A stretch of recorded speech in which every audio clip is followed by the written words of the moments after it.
I need to remove my makeup. Oh, quick to clean my face. Oh, moisturizer. Oh, that's it. Retinol. No, no, no, no, no. Hi, this is Kirti and today I'm going to be sharing you with my effective and simple nighttime skincare routine apart from having a 10 to 12 hours beauty sleep. No, I'm kidding. No, but I sleep 10 to 12 hours. If you've come here to know that what else you can add to your skincare routine, what are the products and ingredients you can add to your skincare routine, my friend, you have come to a wrong place. After watching this video, for sure you're going to be removing other 5-10 steps from your skincare routine and just going to be following this simple skincare routine. So if you want to waste your money, just tune out from this video. Don't watch this video. But if you want to save your money and still want good skin, by all means watch this video once, twice, thrice, how many ever time you want. Keep on watching. And I've also posted a video with my morning time skincare routine. Go watch that video. That's a bonus. So let's begin the party with cleaning our party makeup with an oil cleanser. The first step in my nighttime skincare routine is an oil cleanser, and this is a Kosei Speedy Cleansing Oil, which I've been using. Like, this is the second bottle that I've been using, and before this I used to use the Hado Laba cleansing oil. That was also good. They both are like same. They do work in a similar manner and I love both of them. That was getting really expensive here in the UK on Amazon, and this I get like for 18 for 2 bottles, so this is really cost effective, so I use this. And why do I use the cleansing oil, you may ask? To clean my face thoroughly if I'm wearing a makeup, to remove the makeup, and even if I'm not wearing the makeup, to clean the SPF properly. I find this is the most effective way of cleansing your face with makeup and SPF, and it does the job perfectly. Before cleansing oil, I used to use the Bioderma micellar water for years and years, and that does the job as well.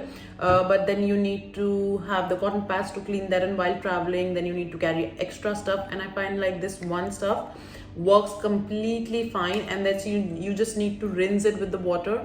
And that's fine. You don't need to use any tissue, any pads, cleansing pads and stuff. And specifically for drier skin, I feel like the cleansing oil works better than the micellar water. I don't know, this is just my personal opinion. So yeah.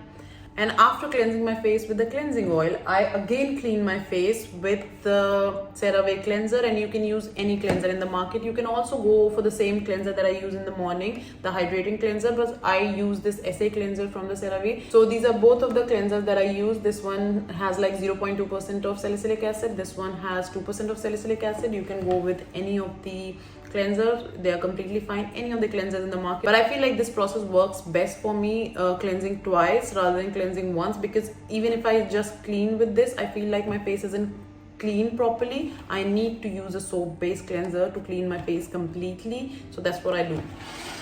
Now I'm satisfied, my face is clean. Now this step of skincare is going to reveal my age.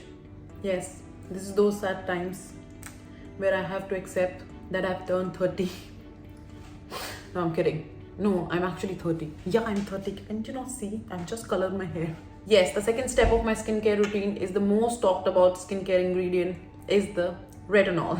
Yes, I use the retinol, but not for its anti-aging properties, but that doesn't discount that I've turned 30 and I'm old and I need to be using retinol. But I use retinol for my acne because I've been prescribed tretinoin for my acne and acne marks, and I've been using it for almost a year or around that, but I'm using it for my acne and it did help my acne. I wouldn't say like it did not help. They do dry out acne faster. So basically it increases your cell turnover, and that's how it helps in your acne and anti-aging. So that's my second step. So I'm not going to be showing you the exact product that I use for my retinol because it's a prescribed product which you shouldn't use without the prescription. So you don't need to know this. But anyways, you can use any over-the-counter retinols, which I used to do for 2 years. I used to use the ordinary retinol.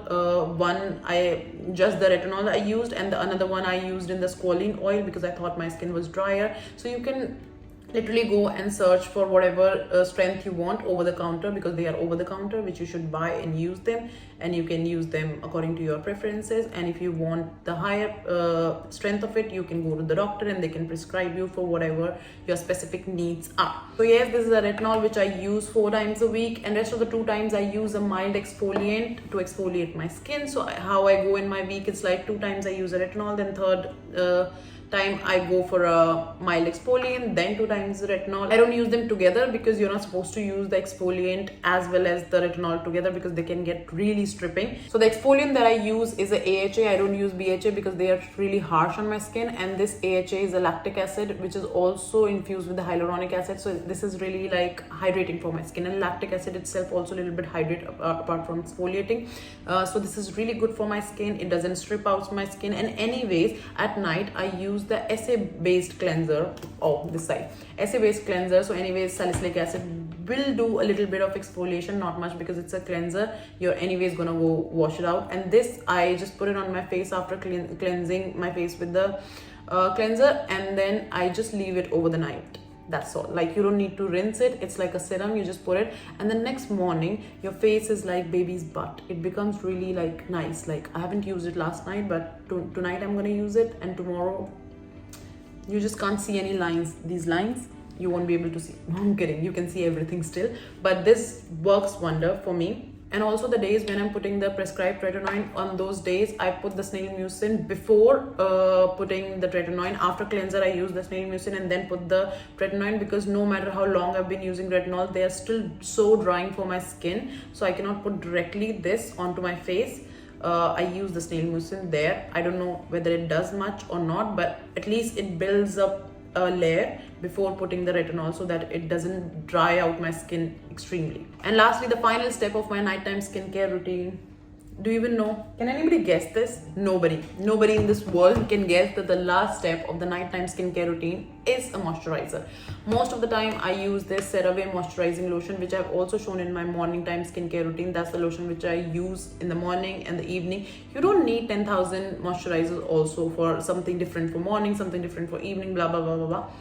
One works perfectly fine. So I use this after putting retinol or lactic acid just onto my face and neck, and that's all. You're good to go. But because it's winters in the London, sometimes I use this CeraVe moisturizing cream, which I've also talked about in my morning time skincare routine, that sometimes I feel like my face is a little bit drier, like once a week or maybe once in 2 weeks, or sometimes like twice a week, depends on how my skin is feeling. If it's a little bit drier and I feel like it needs a little bit thicker moisturizer, then I use the CeraVe moisturizing cream. Otherwise, moisturizing lotion works perfectly fine with me. And maybe this is also, I need to use it because my skin is a little bit on the drier side, and in the winters it just gets chapped if I'm going a lot out with the winds and stuff. Then I use this one. Otherwise this works completely fine, and that's all. And then you put a Vaseline or a lip balm on your lips and you're good to sleep. And after doing all of these steps, when you wake up next morning, you still look the same. Yeah, of course, these are skincare, not plastic surgery. You're not gonna look different. Are we expecting that you're gonna sleep with this and wake up with the mermaid or beautiful angel or something like that? That doesn't happen. Sorry, this is the real world with the real problems and real solutions. Anyways, I can blabber for hours and hours, which I'm sure nobody's willing to hear. Yeah, this is it. If you have any questions about any of the products I have in my nighttime skincare routine, let me know. Or if you have questions about any other thing, just let me know. Maybe I can help you with something. Oh, I got distracted. Hopefully I can help you. Other than that, you don't need anything in your nighttime skincare routine apart from 2 good cleansers, which you can completely do with one, and a moisturizer, and if you're old like me, maybe one retinol. That's all. That's all, everybody. And yeah, thank you so much for watching, and hope you have an amazing 2025. Bye.